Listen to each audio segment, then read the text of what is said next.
Olá, eu sou o Júlio César Fernandes. E eu sou Diva Teres. E está no ar mais um Idoso em Foco. E Júlio, você já se sentiu sozinho? É uma pergunta delicada, né? Mas calma, se a resposta for sim, pode ficar tranquilo porque é normal. Ah, sim, Diva.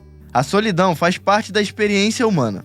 Todos nós iremos nos sentir sozinhos em algum momento da vida.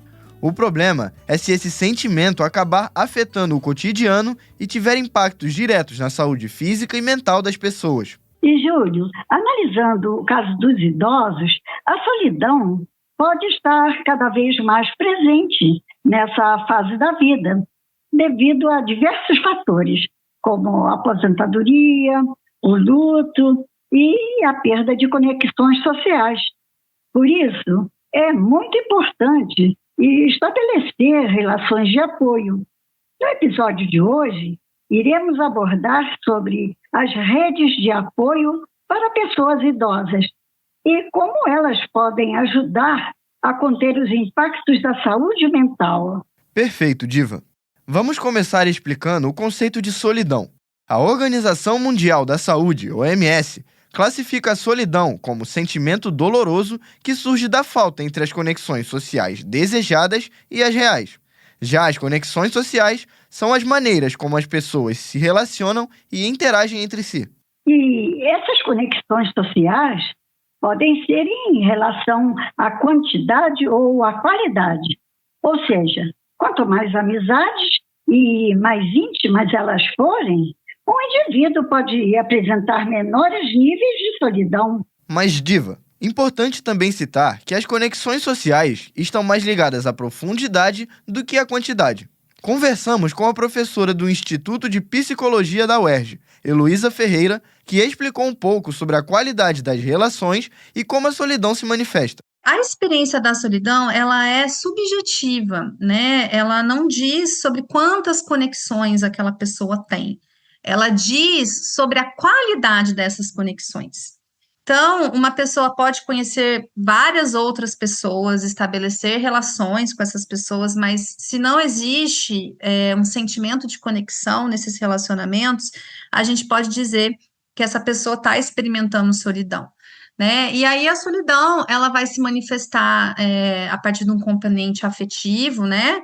Emocional, de sentimentos de solidão, de vazio, de que as pessoas não me entendem, de que eu não consigo me conectar com as pessoas, de que ninguém pode me ajudar. Mas então, Diva, como a solidão afeta os idosos? Excelente pergunta, Júlio. A Heloísa também comentou sobre como a solidão está associada a transições importantes da velhice e os seus impactos na saúde mental dos idosos. Conforme as pessoas vão ficando mais velhas, né, elas vão passando por transições importantes. Por exemplo, a questão do trabalho.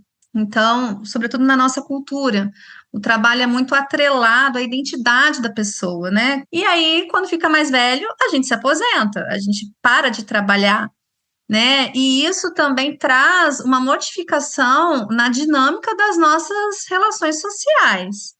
Se não houver uma preparação para esse momento, né, uma reorganização dessas relações, a pessoa ela pode entrar em risco de se sentir sozinha, né? E se sentindo sozinha, também estar em risco para outros problemas mais sérios, como eu disse, né? Depressão, isolamento social, problemas de saúde física. Diva, toda a trajetória de vida do idoso contribui para a solidão na velhice, podendo estar relacionada a dificuldades financeiras, problemas de relacionamento ou até acontecimentos históricos. Júlio, mas também é fundamental explicarmos que toda experiência é única.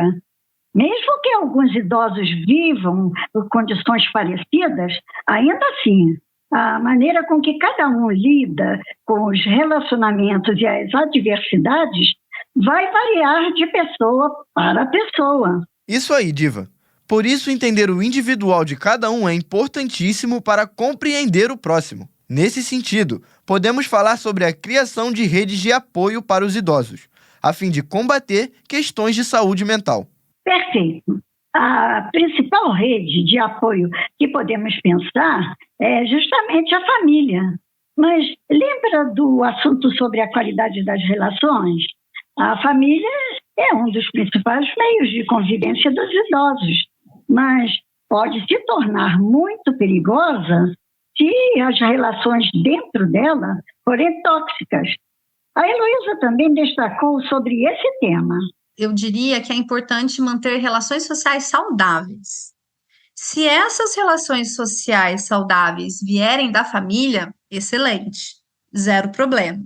A questão é que muitas vezes os relacionamentos familiares, eles também podem não estar derivando benefícios para as pessoas idosas. Então, a gente tem dados de violência também contra a pessoa idosa, que também acaba que é semelhante quando a gente analisa dados, por exemplo, de violência doméstica, violência contra a mulher, violência, né, contra crianças, de que a maioria desses eventos violentos, eles vêm da família, intrafamiliar, né? Então, isso acontece também, porque se os relacionamentos familiares não são de qualidade, essa pessoa idosa está em risco.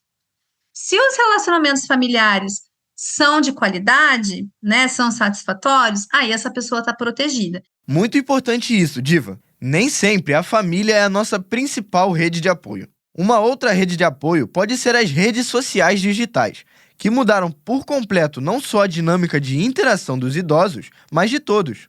Segundo a Heloísa, as mídias digitais também têm relação com a família. Os idosos, em sua maioria, possuem redes para entrar em contato com os familiares, mas ela também alertou do risco devido à alta exposição de informações. Ainda, no Brasil, sobretudo, as redes sociais das pessoas idosas, elas são compostas, sobretudo, por membros da família. Eu penso que, assim, as mídias sociais, as redes sociais, elas trouxeram um tipo de suporte social que é muito importante, que é o suporte informacional. O que é isso? É onde você vai buscar informação. Hoje a informação está muito mais disponível para as pessoas no geral, inclusive para as pessoas idosas também, que querem e que sabem buscar essas informações, né, no âmbito digital. Mas o problema, né, é que esse excesso de informações também pode confundir, pode fazer as pessoas caírem em fake news, em golpes. Então, você tem outro lado da moeda também. Júlio, apesar dessas redes terem um grande incentivo, a gente tem que pensar também em cada experiência como única. Uma pessoa que a vida toda estabeleceu muitas relações, perdendo elas apenas na velhice, terá que ter uma abordagem de cuidado diferente de quem a vida toda sempre se sentiu muito sozinha. Perfeito, Diva. Por isso, é muito importante a criação, a manutenção e o incentivo às redes de apoio. Falamos da família e das redes sociais. Porém, qualquer ambiente acolhedor pode se tornar uma rede de apoio. Isso aí, Júlio. Para esclarecer isso, conversamos com a dona Lúcia Camilo, que contou um pouco da sua vivência estando em um ambiente confortável e de acolhimento. Eu tenho um salão de festa, né? Eu alugo o salão, também faço buffet de festa. E eu me sinto bem porque eu tenho o meu trabalho aqui, eu converso muito com os clientes, né? Quando o pessoal vem ver o espaço, eu quando vou atender um cliente, eu fico de 1 hora ou mais, porque eu gosto de conversar, você está vendo, né? Aí chega na hora, as pessoas, eu pergunto se a pessoa gostou do espaço e tudo. Teve uma que chegou para mim e falou assim, olha, eu gostei do espaço, mas eu gostei mais da senhora. Então, as pessoas sempre me elogiam, assim, né? Ela também contou sobre como o tratamento psicológico a ajudou a lidar melhor com seus filhos e suas questões pessoais. Ela ficou insistindo tanto que aí eu procurei a minha pastora, aí conheceu essa psicóloga chamada Kátia e falou para mim dela. Aí eu procurei ela, eu estou gostando muito do que a gente chega, né, desabafa as coisas as coisas tristes, ela ajuda a gente, né, a lidar melhor com os filhos. Eu mesmo, falando assim, eu quase não consigo ver diferença, tá? Mas a minha filha, ela falou assim, mãe, você não percebe, mas você está bem melhor, sabe? Parece que a pessoa fica mais solta, mais feliz, Em termos de conversar, eu converso mesmo, sabe? Eu sempre fui de conversar. Mas eu gosto muito quando eu vou lá, converso com ela, sabe? Chegamos ao fim de mais um episódio. Diva, foi um prazer estar com você em mais um programa. E espero que nossa conversa auxilie os idosos a procurarem a ajuda necessária e se relacionar com novas pessoas. O prazer é todo meu, Júlio. E para você que ficou com a gente até aqui, o meu muito obrigada. E acompanhe os próximos episódios do Idoso em Foco. Tchau! Idoso em Foco. Produção Rádio UERJ. Apoio: Coordenação de Aperfeiçoamento de Pessoal de Nível Superior, CAPES, Instituto de Educação Física e Desportos.